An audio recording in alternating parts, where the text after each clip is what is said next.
ఏ స్వచ్ఛమైన బంగారాన్ని ఉంగరం రూపంలోనో హారం రూపంలోనో మరోటో కానీ దానం చేశామో మనం ఆ హిరణ్యాన్ని తన శరీరం మీదే చివరి శ్వాస వరకు ఉంచుకునేలా ఎవరు చేస్తారో ఆ చేసేటటువంటి వాళ్ళని గుర్తించి చెయ్యాలి దానాన్ని, హిరణ్య దానాన్ని. తప్ప అయ్యో ఆయనకి ఇచ్చేస్తే సరిపోతుంది కదా, బంగారం ఇచ్చేసాం ఇంకేం చేసుకుంటే అది చేసుకోండి అని అంటే ఆయన మరోజే చెడగొట్టేస్తాడు.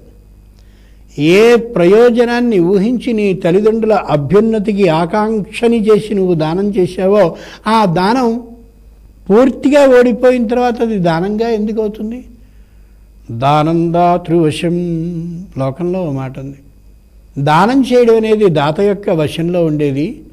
అంచేత నేను ఇచ్చేసావు మంచిదే, కానీ నువ్వు దానం చేసేది అయ్యా నీకు ఇచ్చేస్తున్నాను నీ ఇష్టం వచ్చినట్టుగా చేసుకో అనడల్లా. ఇక్కడ దీన్ని శాశ్వతంగా నీ వేలికిలా అలంకరించుకుంటూనే ఉండి నా తల్లిదండ్రులకి నేను స్మృతి చిహ్నంగా నీకు ఇచ్చినటువంటి దాన్ని ఉంచుకో అని చెప్పిస్తున్నాం. లోకంలో దానాన్ని చేసేటప్పుడు తుభ్యమహం సంప్రదదే నమమ, ఇది నాది కాదు అనే ఇస్తాం ఈ దానం చేసేటప్పుడు కూడా. కానీ దాంతోపాటు ఇంకో మాటని చెప్తాం, నా పితృదేవతల యొక్క పితృణాం తరణాయవై, నా పితృదేవతలు తరింప చేయడానికి ఇస్తున్నాను కాబట్టి నువ్వు నిరంతరం దీన్ని ధరిస్తూ ఉంటే నా పితృదేవతలు మా అబ్బాయి నన్ను తలుచుకుని నా భార్యని తలుచుకుని ఈ దానాన్ని ఇదిగో ఈ బ్రాహ్మణునికి చేశాడు అని అనుకుంటూ ఉండేందుకు వీలుగా ఇస్తున్నాను కాబట్టి దీన్ని ఎవరికి ఇయ్యకు అనే విషయం కూడా అందులో ఉంది. గోభూతిల హిరణ్య ఆజ్య, చక్కనైనటువంటి పాత్రలో నిండుగా ఆవునేతిని పోసి ఆ ఆవునేతిని ఆ కలశంతో సహా అంటే ఆ పాత్రతో సహా అందించడం ఏదైతే ఉందో అది ఆజ్యదానం అవుతుంది. మీరు పట్టండి ఏదైనా ఓ చిన్న లోట దాని నిండా నేను ఆవునేతిని పంపిస్తాను, అది సరి అయిన విధానమే కాదు. ఆ పాత్రతో సహా ఆయనకి దానాన్ని చెయ్యాలి.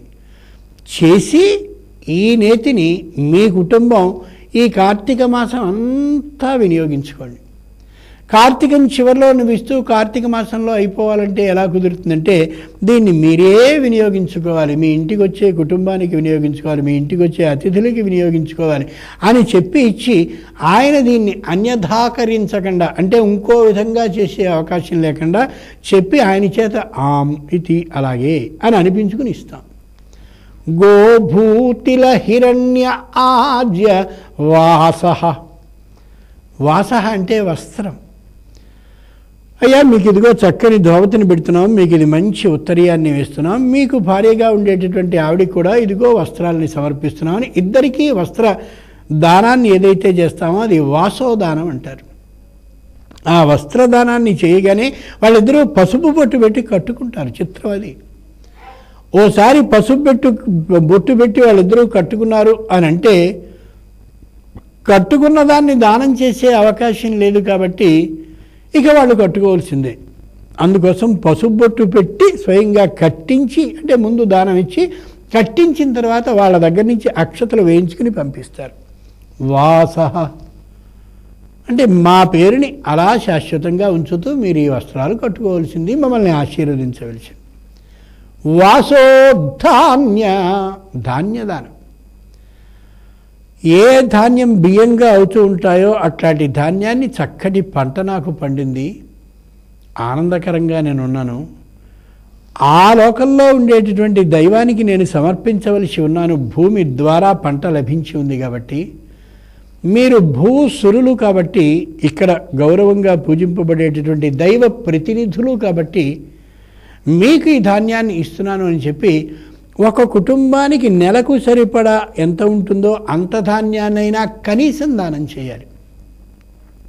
సంవత్సరానికి సరిపడా ఇన్ని బస్తాలను అనిపిస్తే అన్ని ఇస్తావా? సంతోషం. లేని పక్షంలో ఒక కుటుంబం ఒక నెల ఎంత ధాన్యాన్ని బియ్యంగా చేసుకుంటే వాళ్ళకి సరిపోతుందో అంత ధాన్యాన్ని సమర్పించాలి. అది ధాన్యదానం. గుడాని చ, చాలామంది ఏం చేస్తారంటే ధాన్యం కొనడం కష్టం అండి, ధాన్యాన్ని నిల్వ చేయడం కష్టం, ఆయన నిల్వ చేయలేడు, మేము కొనలేము, కాబట్టి ధాన్య ప్రత్యామ్నాయ రూపేణ హిరణ్యం దానం తుభ్యమహం సంప్రదాయదే అని ఏదో ఎంతో 100-150 ఇచ్చేస్తాడు. వద్దు, 100-150తో ధాన్యం వచ్చే పరిస్థితి కాదు ఈ రోజున. అంచేత నీకు 100 రూపాయలు 150 రూపాయలు ఇచ్చిన పుణ్యమే లభిస్తుంది తప్ప దానాన్ని చేసిన పుణ్యం లభించద్దు.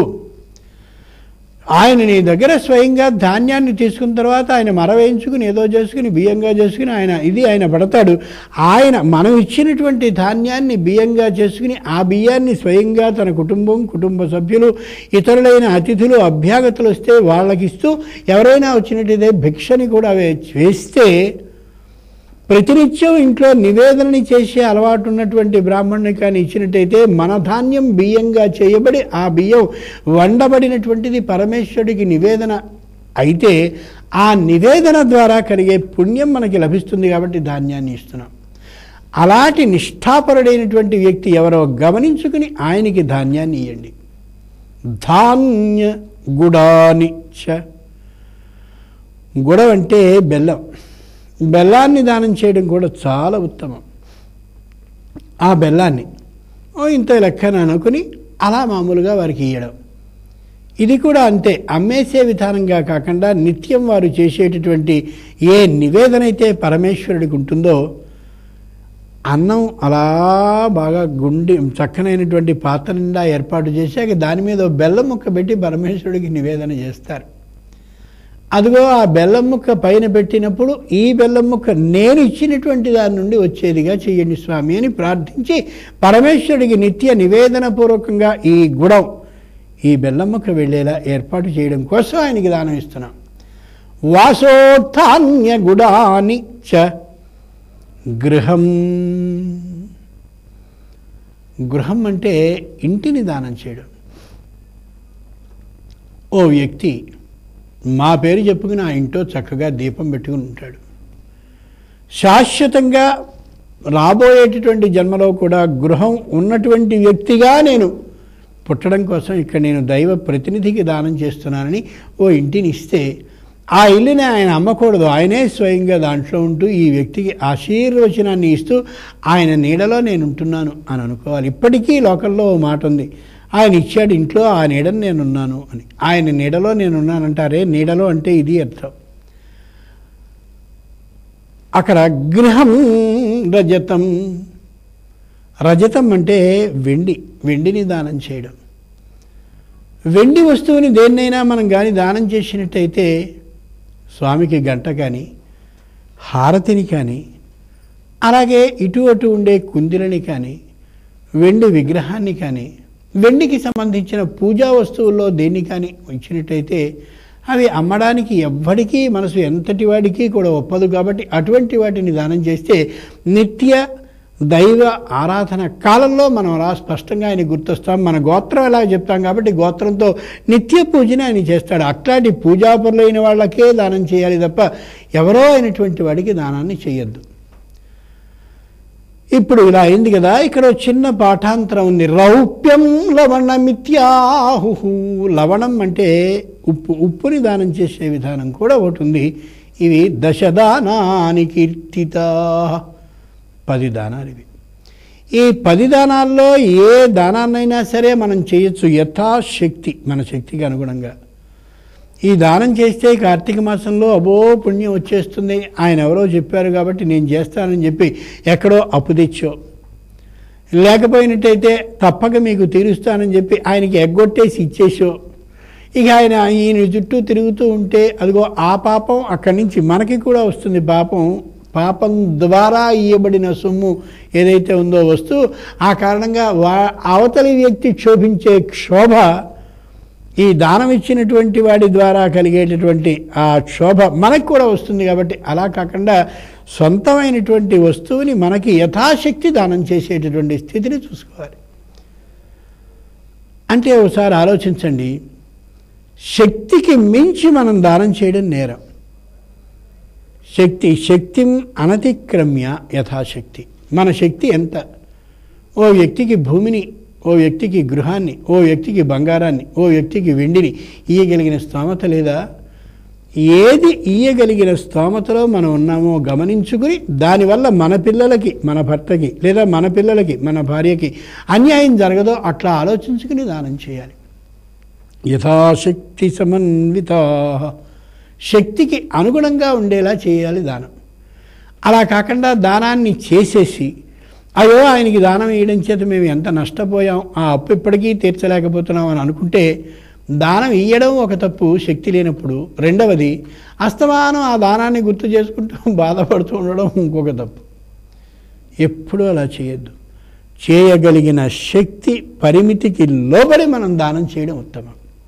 ఇక లౌకికంగా అయినట్టయితే ఈవేళ మేము తీర్థయాత్రలకి వెడతాం అని ఎవరైతే ఎరుగున్న వాళ్ళు మాత్రమే, ఎరగని వాళ్ళైతే చాలామంది ఈవేళ మేమందరం తీర్థయాత్రకి వెడుతున్నామండి, ఇదిగో ఈ చెంబులో మీరు ఎంత వేస్తే అంతా కూడా మేము తీర్థయాత్రకే వినియోగిస్తామని తర్వాత ఏం చేస్తుంటారో మనకు తెలుసు.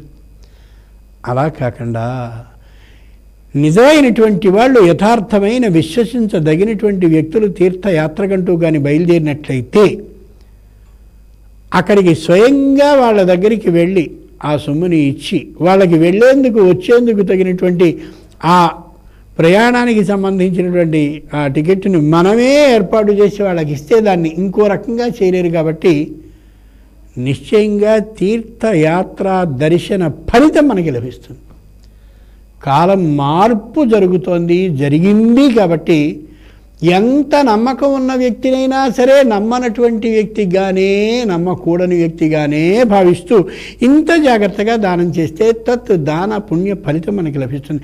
మేము దానం చేసామండి, ఆయన ఏం చేసుకుంటే మాకెందుకు కాదు. దానాన్ని తీసుకునే వ్యక్తికి కూడా దాన ఫలితంలో భాగం ఉంటుంది కాబట్టి మనకి ఆయన పుణ్యం ఇవ్వవలసి ఉన్నాడు. కాబట్టి సరైనటువంటి వ్యక్తికి దానం చేయడం పద్ధతి. కాబట్టి ఆయనని పద్ధతిగా ఉంచాలి, మనం పద్ధతిలో ఉండాలి. అలా చేయబడ్డటువంటి దానం మాత్రమే ప్రయోజనవంతం అవుతుంది.